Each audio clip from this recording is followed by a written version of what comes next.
and Abby from the CAF-Innate Academy, and we are doing our monthly live Q&A.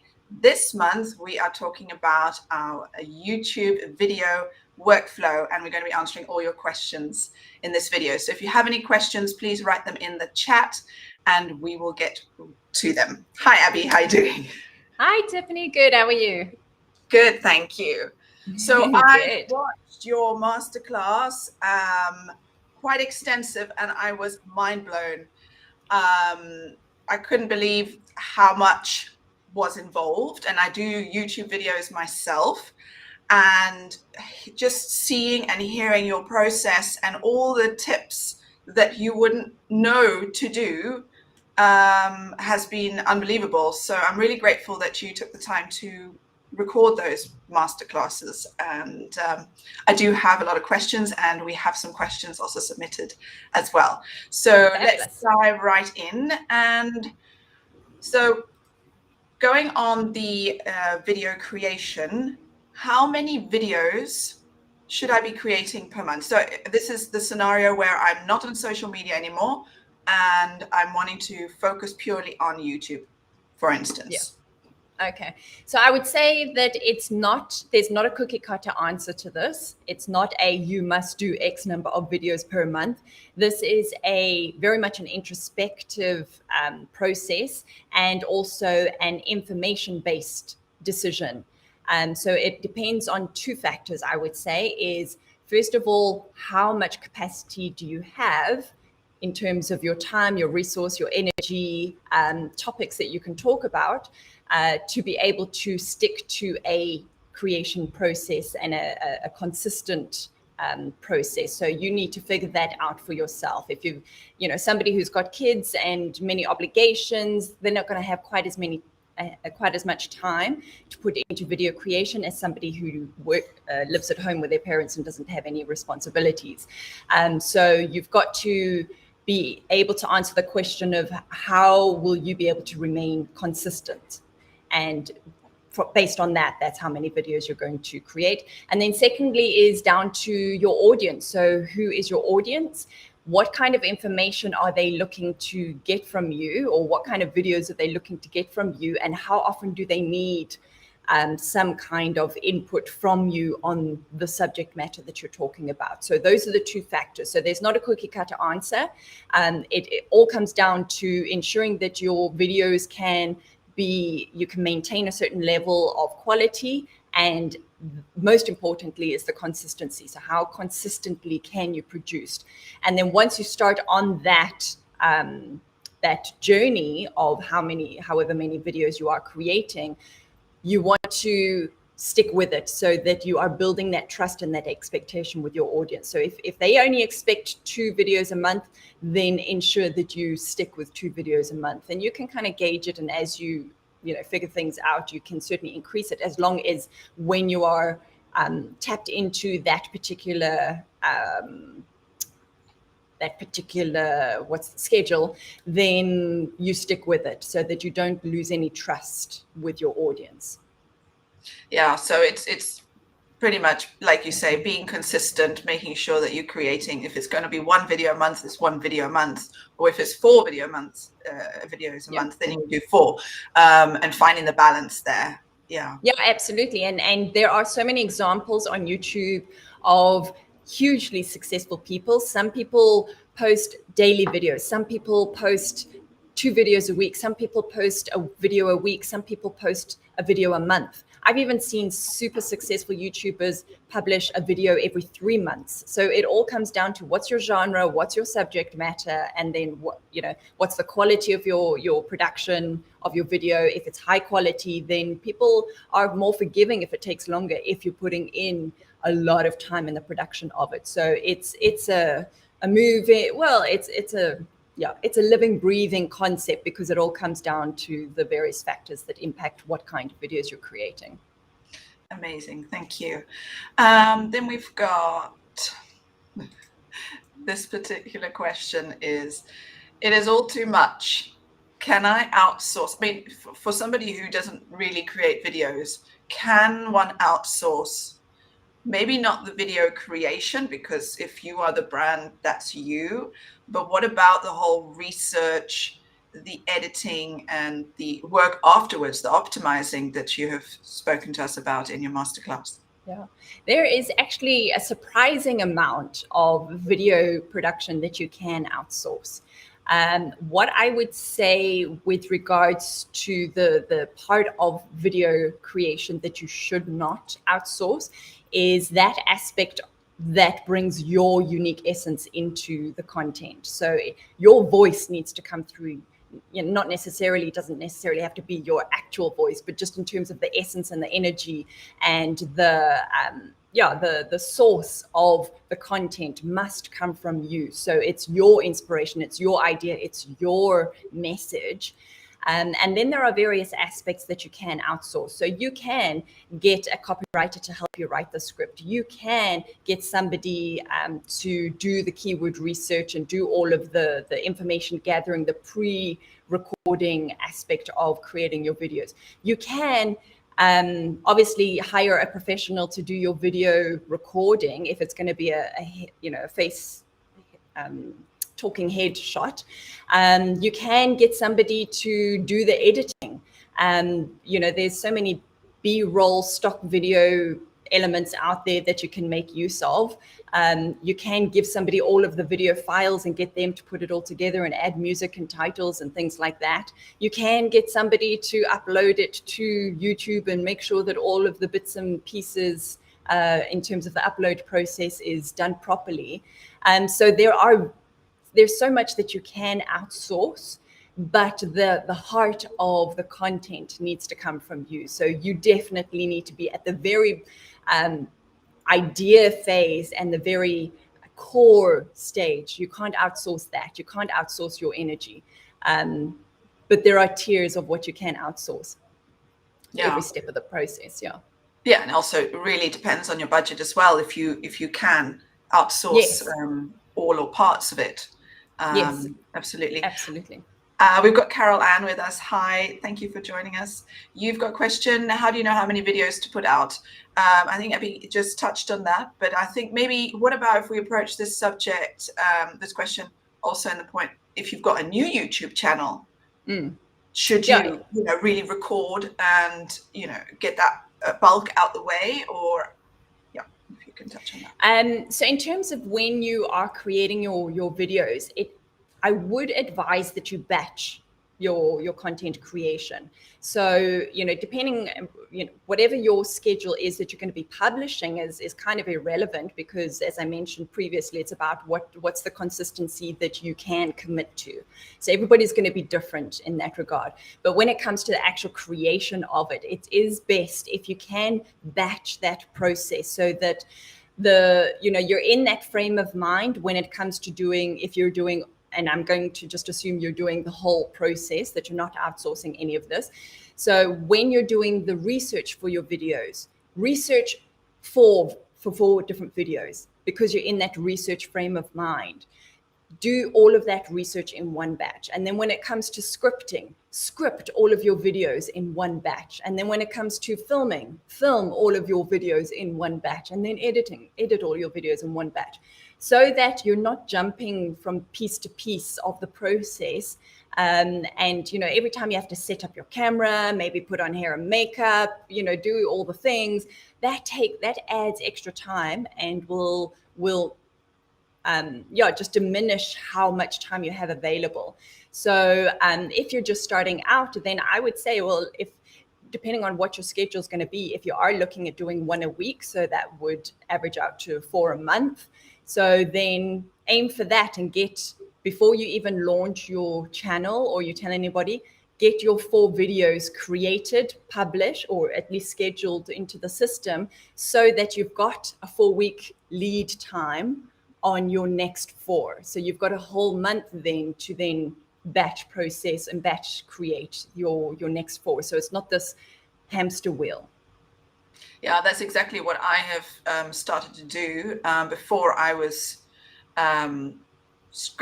researching, scripting, recording, editing, and publishing 1 video in 1 day. And then I just found I was just not getting into the routine of creating videos. So now what I'm trying is exactly what you say. I've scheduled a day where I'm doing the research and scripting pretty much in one day. I try for 2 videos a month. Sometimes I do a bit more. I would like to get to 4, but 2 a month for me is doable. And then recording in one day. Just because, you know, got the hair and makeup and mentally I'm in that frame of mind to record. I do fall into the trap where after I've recorded a video, I want to edit it because I know where I've gone wrong, but I need to get in the habit of no, leave it. And then a new day, focus on just the editing part. So it is a new thing to get my head around, but it is shown me that I can really get into a very good habit, and it doesn't feel so overwhelming that way as well. So that's definitely a good idea to try out. And then in terms of how many videos to create, but how long should they be? I mean, can be really short, or I mean, is an hour, or what do you recommend? Again, there's not a cookie cutter answer to this. Again, it comes down to what is the subject matter, what is it that you're teaching or showing. Maybe your channel or your videos are all just about entertainment, you know. So it all really depends on those factors. YouTube does have shorts as well, so they're also pushing the 30-second videos. So you can see that there's a range from 30 seconds up to hours and hours and hour-long videos. People have created entire courses that run for hours. One video runs for hours. So they do very, very well, from the 30-second side of the spectrum to the hour-long side of the spectrum. So it all comes down to knowing what does your audience want? What do they respond to? So there is going to be a period of experimentation, and you've got to go into this with an open mind if you're just starting out. And there's so much on the back end once you start publishing, and so many answers you will not get until you publish. So it's fine for you to make an educated guess about how long your video should be, but it's only once you start publishing and looking at the analytics that you will be able to make some better educated decisions. So it is a matter of starting somewhere. I would say ballpark, like if I were to pick an average out of the sky, I'd say in the region of about 5 minutes and it used to be the shorter your videos, the better. But as I just demonstrated with the hour-long, that whole theory has gone out the window. So aim for a 5-minute video, like start there. And then from there, you can see where are people dropping off. Do they drop off at the 1.5 minute point? Or are they watching all the way through and clicking onto another video, in which case it might mean that you can flesh out your videos into longer format as opposed to. So it's again, not a cookie cutter answer, but you've got to start somewhere. Yeah, and with my theory, the way I approach marketing in general is it's a science experiment. Yeah. So you've got to be testing things and analyzing and seeing what's working and what's not working, and working from there, as opposed to, okay, this person is saying I need to make 5-minute videos, I need to publish 4 videos a month, and so on. Yeah. But each business is different, each brand is different, each audience is different. So it's to find your particular sweet spot, and that takes time. Yeah. And it does take consistency and dedication to also review, not just to create the videos, that's the fun part, but also to go back and have a look at the videos, how they're performing, which videos have been the most popular. Okay, so they like this kind of video, so maybe I should create similar videos in the future. But there again, if it's more easy how-to videos, are people just consuming that information and then that's it? They're not actually turning into a potential client. So it's an experiment, and to approach it that way. Yeah, and it's finding the balance of, you know, what energy and time and resources it takes for you to create the video versus how it's being received. So in terms of length of time, you're going to find, eventually you'll find your groove once you are putting videos out there and you've got information to base decisions on. Super. Okay, and then just as a very general question, should my business use YouTube? I'm not talking about mine specifically, but someone might have that question themselves. Should I be on YouTube, and why should I be on YouTube? Yeah. So we've chatted about this extensively in a recent video about our decision to quit other social media platforms and put all of our energy and time into YouTube. So we are completely biased on the subject, but it's bias based on information and bias based on facts. And the fact is that YouTube is a search platform. People come to YouTube to find answers, to find solutions to the problem that they are currently dealing with. And those are your clients, right? That they have a problem and they're looking for answers. And ideally, you want them coming to your website, going into Google, which we know is the biggest search engine in the world, and looking for those solutions for their problems. And ideally, in an ideal world, your website would come up on, the first list on the first page, and they would then pay you to solve that problem. YouTube, they're doing the same thing, looking to educate themselves in terms of how to solve that problem. And if you are the person who does that education, the very next step for them is then to reach out to you and to get you to help them solve that problem once you have educated them up to a point. And so for that reason, that's why I firmly believe that there is a place for everybody on YouTube, regardless of what your business is, regardless of your industry. There is a place for you and your business that can it's not just about vanity metrics, which is what the majority of social media platforms that's the drug of those social media platforms, is the vanity metrics. With YouTube, it's all about driving traffic to you as and establishing yourself as the expert in a field, because you are helping them through the medium of YouTube, but then giving them their next steps. And their next steps might be to watch another video that will take them further along the journey of solving this problem that they have, or sending them to your website to then engage your services or buy your product or whatever it is, because they've seen that you are the expert. And coupled with that is that people will continue to search on YouTube for the rest of YouTube's existence. And if your video is on there, it can continue to come up in the search results, which is where the true power lies. There is longevity in YouTube content. It will continue to be in the algorithm, and people will find your solutions to their problems. If they search a year from now, 2 years from now, you are still in the running to be the solution to that person's problems. Whereas on other social media platforms, there is the shelf life of the content that you create and publish on those platforms. It disappears into the ether, never to be seen again, unless you start paying for advertising to bump up the visibility of those posts. Here, people are searching, and if you've done your research, then you have you are in the running for them to find you and to get them into your funnel, get them into your sales journey, whatever you've mapped out for your business. So for me, the power is not necessarily in the vanity metrics of YouTube, and it's not necessarily in the, oh, well, my video didn't go viral after I published it yesterday. It's about, in a year's time, you will see a massive spike in that video, and you'll be thanking your 1 year ago self for having created and published that video, because suddenly you get an influx of business from that one video. And that's the power of YouTube for me. That's what excites me. Yeah. Carol Ann says, so your video is like your marketing material then? Yes. Absolutely. And it's essentially an automated marketing material that continues to sell you long after you've created it. That's the power of this. And free advertising, she says. In a way it is.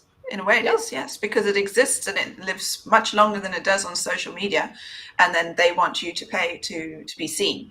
So where Google and YouTube, which is the same people or company, the whole outlook is different. They want to give the best result to the searcher.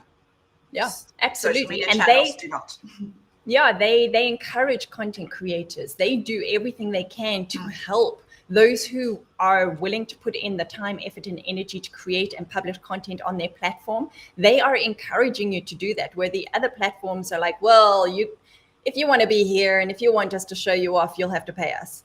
YouTube is the opposite. Yeah. And I mean, YouTube video is in general, not just particularly YouTube, it just breaks down a lot of barriers, and you can create a much deeper connection with your potential client, your followers, and your leads. And I see it as a way of connecting and really helping my audience with video, as opposed to a photo or text. Yeah, a static image. Yeah. And then if you are not a natural writer, and I am not, I find video a much easier way to connect and to get my message across. Yeah, and it is now the new norm of how business is done is via video, because we've been forced into it in terms of the global situation. And those who were into video prior, they are reaping the benefits now. So the best time would have been to have started then. The next best time is today. Absolutely. Yeah. I think Carol Ann's converted. She said that's so great. Good. Absolutely. Look forward to seeing your videos, Carol Ann. Yeah, and if anybody else who's watching also in the replay, you can also post your questions in the chat and the comments, I believe, and we will still get back to you on that. And if you're watching live, please go ahead and write them in the chat. We can also answer your questions there. So let's have a look what else we have. Okay. How do I repurpose my videos? So I've heard the word repurpose. So I spend all this time researching, creating, and putting a video out there, and I've published it. And now what? What should I do? So my methodology, and the one that I mentioned in the masterclass, is once you have hit publish, and if you do have other social media platforms that you have a profile on, then you can share your video straight from YouTube onto those other platforms. So if you have built an audience elsewhere, be sure to share your video onto those other platforms. Your next step is that you then want to create a blog post and embed your video into that blog post. So that essentially the video creation then kind of takes up the step of blog post creation, or for me it does. My videos are now my blog posts, and so I create the blog post around the video, and I embed the video into there. From there, you then send it to your newsletter mailing list, so letting them know that there is a new video. I also post mine onto Pinterest, because Pinterest is another one of these platforms that is a search platform. People are going there actively searching. They're not just randomly scrolling. They're specifically actively searching for ideas and solutions. So I post my YouTube videos onto Pinterest. And then if you do have profiles on other social media platforms, you can take snippets of your video, like shorter snippets, and put a 60-second snippet of your video onto Instagram, put a 30-second snippet of the video onto stories, put a snippet onto IGTVs. All these other platforms, they're all moving to video. So that's like a huge clue for you right there, is the importance of video as a medium. And they're all encouraging. LinkedIn has got LinkedIn stories, LinkedIn videos, LinkedIn live streams. They're all moving to video. So you can take little snippets of this, of the video that you've created. So say you've created a video that's got 5 tips, take tip number 1, cut that out, and then post that on your, upload it organically onto your other social media platforms, and then let them know, go watch the whole video over on my YouTube channel for the other 4 tips. And so that's how you can repurpose it. And obviously you've put a lot of time and energy into this. So you should be having, if you've got these social media platforms already in place, then you want to be resharing this one video more than once. So I've mapped out a schedule in the masterclass about how many times and how, after what duration after you've published, should you be sharing this video again and again, because that's where a lot of us go wrong, that we don't want to annoy our audience. We don't want to annoy them. So I told them about it that one time back in April, and then you never tell them about it again. No, there's so much going on. It is your obligation and your duty to keep resharing and reminding them that this useful piece of video content exists. And ideally you want to automate that you're not doing it manually. So having a piece of software that can just automatically reshare your videos. So make sure you've got that set up. Yeah, I mean, I've heard that it takes between 10 and 12 times of engaging with your business, of seeing a post or reading a newsletter, reading a blog, watching a video, before somebody feels ready enough to perhaps contact you. So it's not just about posting it once and then waiting for people to contact you. No, you've got to be engaging with them. You know, it takes them a long time, and it also depends on the life cycle of your business. So if it's a quick purchase, so for example, if you are e-commerce and you're selling a pair of shoes, I mean, not a pair of shoes, something that's a no-brainer that you would buy online, shoes not a good example, that's a very short lifespan. So it's much quicker for somebody to make a purchase. If you are selling a high ticket service or product that costs quite a bit of money, it takes people a lot longer to feel confident to part with that amount of money. So you need to nurture them a lot more. So just creating one video, you are not, if you have a high ticket, it's not going to get you that immediate sale. Maybe you do, that's very lucky, but you need to keep that in mind, that, you know, the content that is supporting the journey, the potential client's journey, needs to have that in mind, that it could take longer to convert somebody into a client. Yeah, absolutely. Brilliant. Which is where the consistency comes in as well, about continually creating content, so that you are building that trust. Yeah, it's all a funnel really, isn't it? You know, you want people to start going down into your funnel towards contacting you, becoming a client. Yeah. So we've got here, you could even conduct a whole course on YouTube then. Yeah, and people do. It seems essentially their free online course that, you know, leads them, builds that trust, gets them familiar with you, gives them loads of value that they appreciate, and sets them up, gives them enough information and value that the next obvious step is then to reach out and buy something from you, whether it's like the advanced or intermediate level of that course, or to book a one-to-one session with you. So yeah, absolutely. Yeah, because also about setting your authority and building that trust. So if you can show that somebody can get a lot of value from you, and then they feel that they could get even more from a paid course, then that's a perfect gateway into your paid course, isn't it? Yeah. Yep. We got Natalie here. Hi, Natalie. She asks, what content, wait, now they've got loads of questions coming through. What content could you create for YouTube for an HR business that doesn't involve an interview or a real person presenting to an audience? Okay, so I'm assuming, Natalie, that you're referring to you not being on camera, right? So what? I've just got it up here on the screen. Okay, for YouTube, for an HR business that doesn't involve an interview or a real person presenting to an audience. So you could do like a webinar kind of thing where you're explaining a concept on with the graphics, with I hate to use the word PowerPoint, but it could be like a PowerPoint presentation. Google Slides. Okay, Google Slides, that's it. Let's go there. Sounds far sexier.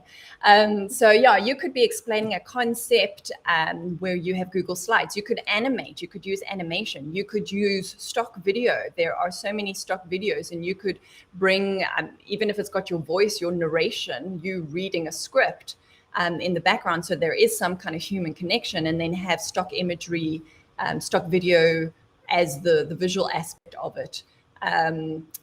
Yeah, there's so many different ways that it doesn't require your face to be on video, but you can still get the message across. So that would be my suggestion.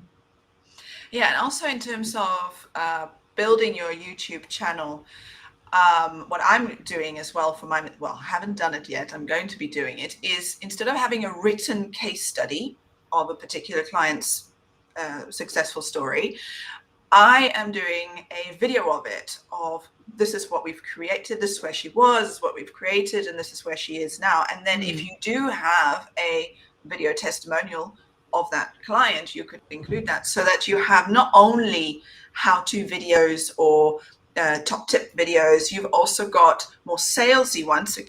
like you did say, 1 in 5 or something could be good to have, more salesy. A testimonial video, case study video would be quite powerful. Also behind the scenes, that's always fun to see the reality of running your own business or what you do. People are fascinated with that. What your everyday life, that's creating a bond then with you. So more of a personal aspect. Yeah, absolutely. And, you know, speaking of the personal aspect is what will work regardless of whether you're in HR, whatever industry you're in, is telling stories, because that's ultimately what connects with people, telling stories. So if like, for instance, Tiffany, you've just mentioned the case study, that you could tell it's the story of this client. You know, case study sounds so clinical almost. Yeah. So I would say this is the story of Jane. Jane had a terrible website and was getting no leads and couldn't understand why. And then we sat down and I really got to know her, and I realized that she sits on this whole, you know, whatever creative something, and, you know, tell the story of Jane and how now that she, you know, found it in her to express that hidden talent that she never thought was relevant before. She now is booming and her whole website has changed. And in fact, she's, you know, brought on a whole brand new model into her business and blah, blah, blah. So like, tell that story. Like, what was the struggle of the client? What was going wrong? What was the challenge? What role did you play as the expert in helping them draw out what needed to be drawn out? How did you help them transform? What was the transformation? What were some of the hiccups that they had along the way? And then ultimately, what's the happy ending? So that's a great way of creating videos around that. Yeah, I must keep remembering storytelling. It's much more personal, much more fun, yeah. and it connects a whole lot more. I struggle with that. I'm more of an analytical person, so so thank you. And I'm sure that will help a lot of people as well. Natalie says, I'm still posting content on all platforms. When creating a series of posts, is it okay to keep the same image with the story or blog, or should you change the image? If you can, because I know that the various platforms, some of them have restrictions that they will start to penalize you, because if they think that the content, like you're just spamming the same content over and over again. I just want to make sure I'm understanding the question right. I'm still posting content on all platforms. When create a series of posts, is it okay to keep the same image with the story or blog, or should I change the image? So your content has to change anyway, otherwise you would be considered spamming.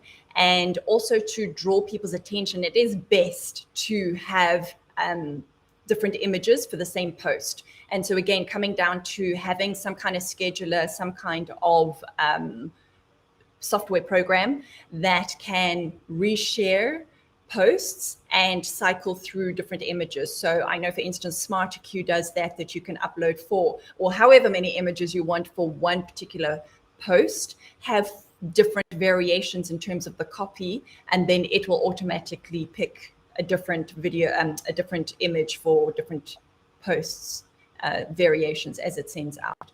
So yeah, just to think of who your audience is, and if they're seeing the same image all the time, they're not gonna see it anymore. It will just scroll on because they've seen it already. So to pique their interest, you want to grab their attention. So yeah, definitely have different images. Amazing. I did not know that. Yeah. Okay. So this is a question that has come up from people that I've spoken to. What is a keyword? Because we talk about keywords. What is it? And why is it particularly important for video? Because you generally associate it with searching on Google. Yes. And that's 100% what it is in terms of the back end algorithm of YouTube and how it connects what people are plugging in for their search and what it feeds, like what are the results that it feeds based on that search. So the keyword, it could be a single word, but it could also be a phrase. So it could be a sequence of words. So it's a concept or an idea. So the algorithm will pick up, okay, you might have written 2 keywords that aren't necessarily next to each other in a particular video title, but it's still going to feed you that title because they do both exist in that title, just not in the same sequence, or there's words in between. So that's how the algorithm feeds up relevant content based on what somebody is searching for. And it's important when it comes to you creating your videos and how you are titling them and how you are scripting them to know what people are searching, what keywords are they using when they log on to YouTube, so that you can create content that fits what they're searching for. Because you might have a brilliant idea for a video, but if the way you describe it with the specific words and phrases you use to describe it doesn't work, or doesn't, like, nobody else uses that, your video will never come up, because you've got to think, who is my audience and how do they describe it? So as an example, when it comes to things like, the American versus the British use of words, elevator versus lift, it means the same thing. But if you're targeting a British audience, then you're going to want to say lift repairs or whatever versus elevator repairs. So that right there is a consideration. But also, so an example in terms of how I've recognized the value of this when looking into the analytics and how a video is doing. So I do virtual photo shoots, with people all over the world, and I connect my phone to their phone, and then I take photos for them from my phone to theirs. It's a long story, but I was calling it remote photo shoots when I first started, because I can remote access your phone wherever you are in the world. So I created a video and I called it remote photo shoots. I then looked back at the analytics many months later, and there wasn't much reach on that video. I changed it then to virtual photo shoots, because I realized that's how the Americans and other audiences are calling it. And since then, that video has now shot up to, it's nearly one of my top videos on my entire channel. So just that one change in wording has the same video, same great content. It's now skyrocketed that video. Amazing. So it's also important not to just create the content and leave it, to actually go back, analyze it, make changes. Something that you said in the masterclass was aha for me, was the thumbnails. Change the thumbnails from time to time, and it can actually change the whole trajectory of performance of your video. But if you're not a designer, where's my question here? I remember seeing it somewhere. So many questions. Yes, there we go. If you're not a designer, how do you even go about creating these thumbnails? Because that is one of the most important things for your video. Because if you are shown in the results, it's literally, if they're going to click on your video or somebody else's video, it's purely the image itself, or a little bit of the title as well. Yes. So these are 2 of the most critical factors when it comes to your YouTube strategy. And obviously, we're assuming that the videos that you're creating are of value and that they do serve a purpose. So we're taking that as a given. So you obviously have good quality videos. But secondary to that is the keywords that we've just spoken about, titling your videos accordingly, and then your thumbnail. So important. It seems like such an insignificant thing, and I was guilty of this. I created my YouTube channel back in 2010. I wish I had done all the research and educating of myself back then, because who knows where I might have been now. Anyway, and this, I thought at the time, was a thumbnail's a thumbnail. Like it's a nothing. It's just okay, I must just pretty it up a little bit. It is a huge deal. It is such a huge deal to consider what your thumbnail is doing for your video, because it's that click-through rate. So if somebody sees your thumbnail, reads your title, they are going to either make a decision to scroll past your video, or they're going to make a decision to click on your video. And YouTube is watching that behavior. And based on that behavior, whether people scroll past or click your video will determine whether they then start to push up your video higher in the search results or not, because they're saying, oh, okay, yeah, this is grabbing people's attention, and clearly they are enjoying this content creator's videos. So it's the human connection. It's much like storytelling. Your thumbnail has to tell a story. It has to connect emotionally with another human who might not even speak the same language as you. Like a picture paints 1,000 words, and that has never been so true as it is for a YouTube thumbnail. So your thumbnail has to tell a story. It has to connect with a human, and just assume that every viewer doesn't speak your language. So the visuals needs to really hook their emotion to compel them to click on the video. Absolutely. So I've seen in Canva, I think they've got. Sorry, yes, I didn't answer the question at all. But yes, Canva. Go to Canva. Canva's got loads of templates.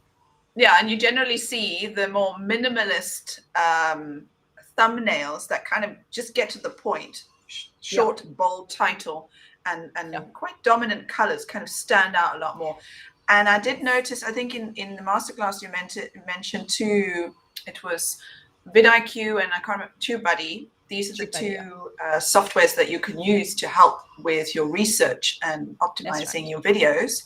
Yes. You can actually preview what your thumbnail would look like if somebody searched your particular keyword against others.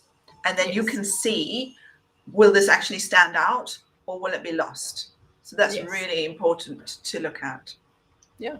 And take inspiration from what you see others.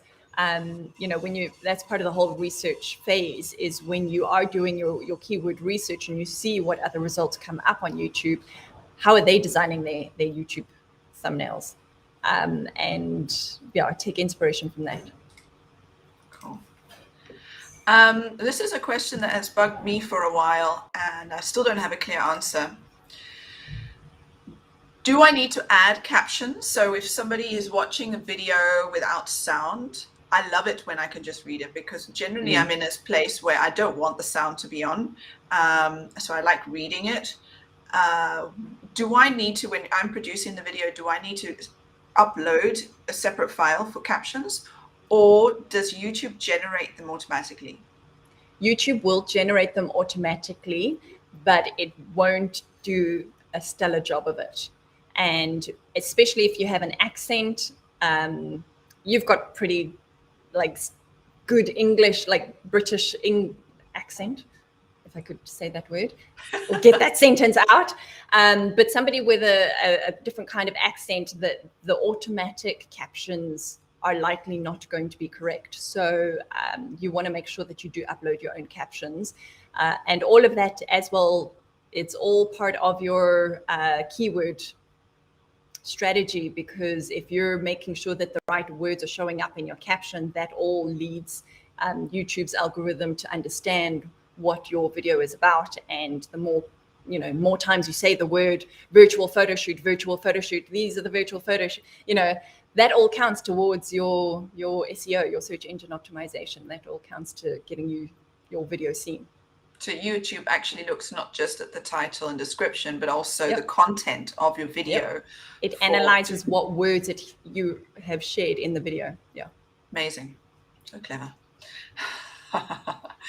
In terms of the whole process and the whole workflow you've laid out in the masterclass, how much time, if you were going to be creating maybe 2 5-minute videos for the month, how much time should you set aside for this whole process? Yeah. So from a research point of view, I would say you could spend maybe about, oh, Siri, hold on. Who's listening in? For research, spend maybe 15, 20 minutes per video researching. For recording, it depends on the type of video that you are doing. So that's like, how long is a piece of string, and how many different locations are you shooting, all of that kind of thing. If it was just going to be a one camera talking head shot, again, it comes down to how long is your script, how long is the video going to be. So I can't really say how long that's going to be.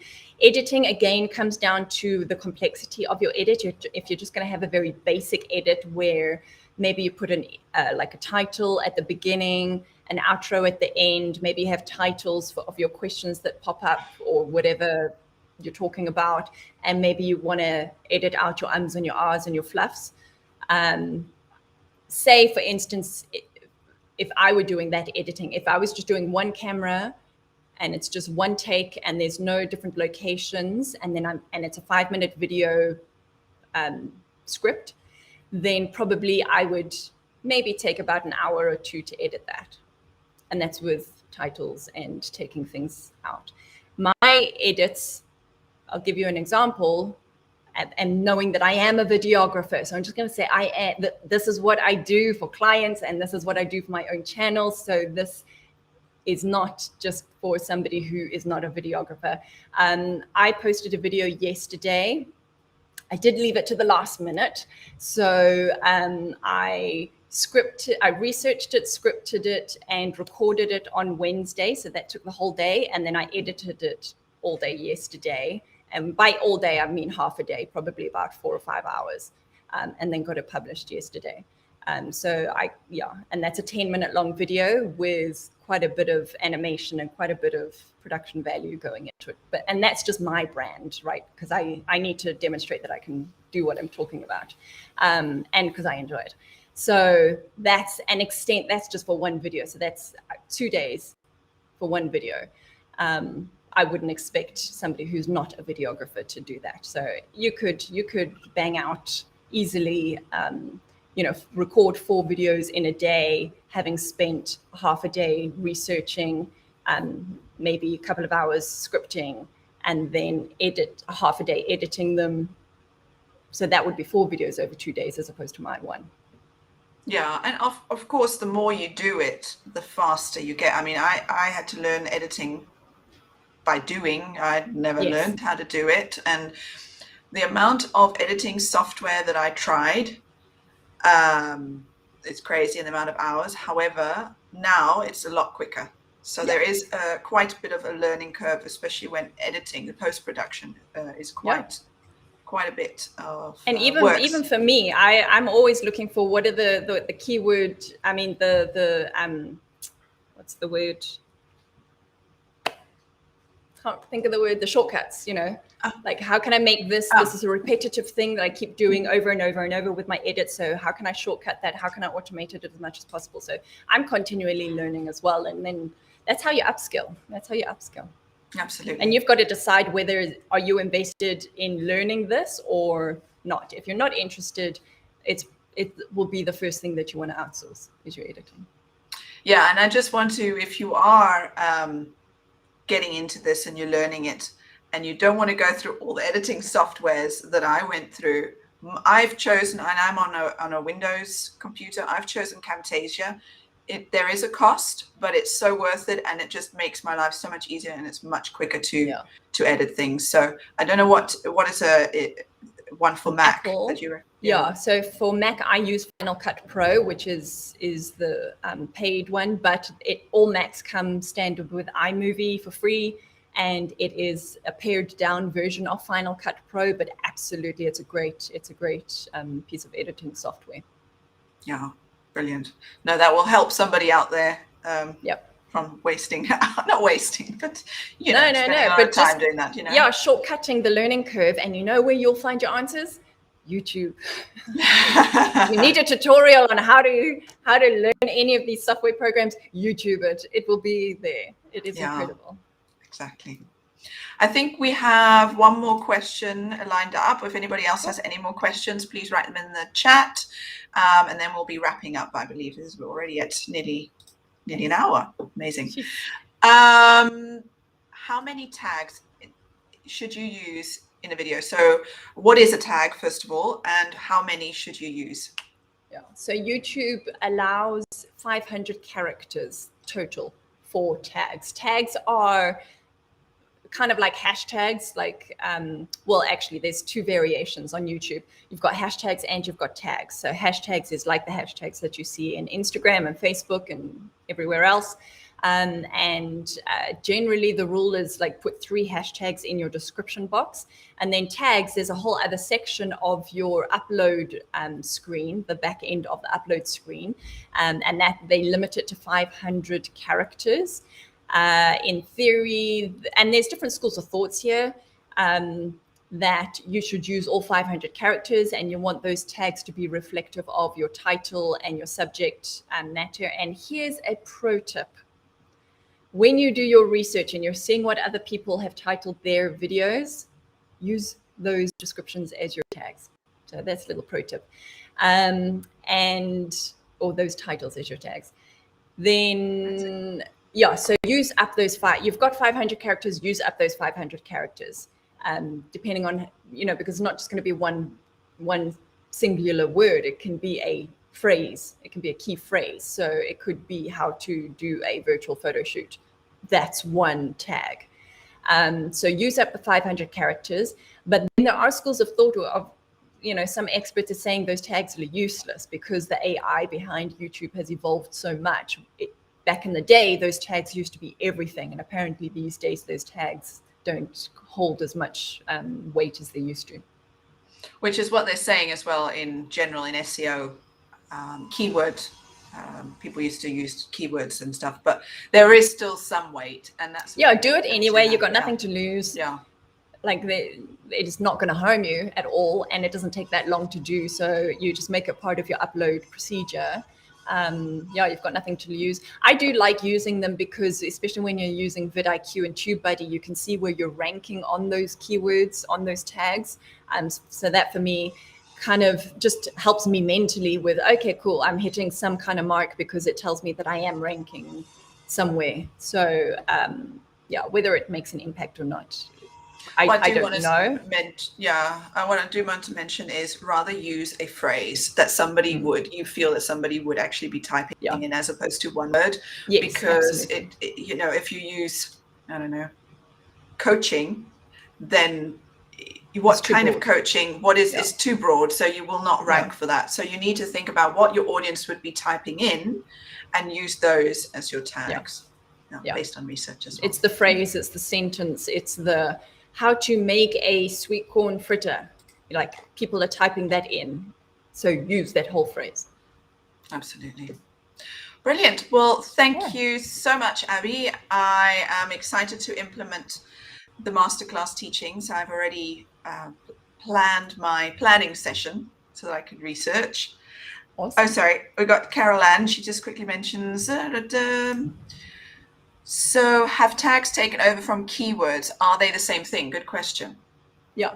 And so your description box where you describe what's in your video, you want to be using your keywords and your key phrases in that description. So it's separate things. You've got your description box and then you've got the tag box when you're uploading your video. And so you want to populate them both with your keyword phrases that you've done your researching on. The description will read for the audience. So you're writing for a human, you're not writing for a robot, whereas the tags is more that you're writing for a robot, where it's the specific key phrases. So they are two different boxes on the back end, but you would want to make sure that the key phrases and the keywords that you have in your description are reflected in your tags and vice versa. Well, if that's all, thank you so much. And if you do have any more questions, please, write them in the comments. If you are part of the CAF-Innate Academy, you're welcome to write them in the chat. Or if you want to reach out directly to Abigail, if you have a specific question, please do so into the Telegram group. And I think that's it for today. This has been amazing. And if you are not a member of the CAF-Innate Academy, you can try us out. It's a community and learning hub for women over 40 who are navigating the content creation and the lead generation marketing of their businesses. So you can go to caffeinate.com/1-week and try us out for 1 week, and you have access to absolutely everything. And if you haven't already done so, please subscribe to our YouTube channel so that you can get notified. Oh, ring the bell as well. Notified of our next live sessions, and also when we upload new videos, so that we can help you with your marketing. And that's it for today. Have I forgotten anything, Abby? Just the quiz. If anybody wants to see where are you currently with your online confidence? And I know video is one of those things that knocks most women's online confidence. We all tend to kind of step away from it. We want to encourage you to step towards it. The world needs you to show up on video and share your message and to help, more than ever. We're needing online connection in the next best way to, in relation to in-person connection. We need video connection. But if you're not sure where to start, then do this quiz, because it's going to tell you where is your block, where's your online confidence block, where are you getting stuck, and where should you start first. And if regardless of where your block is, we've got the roadmap for you inside the academy. So then your next obvious step is to take up the 1 week so that you can dive into that roadmap and help build your online confidence in the roadmap that is relevant to you. Wonderful. Well, on that note, have a lovely weekend. Yes. Happy Thanksgiving to all of those who are celebrating. Yes. And see you soon. Fabulous. Thanks, Tiffany. Thank you. Bye. Bye.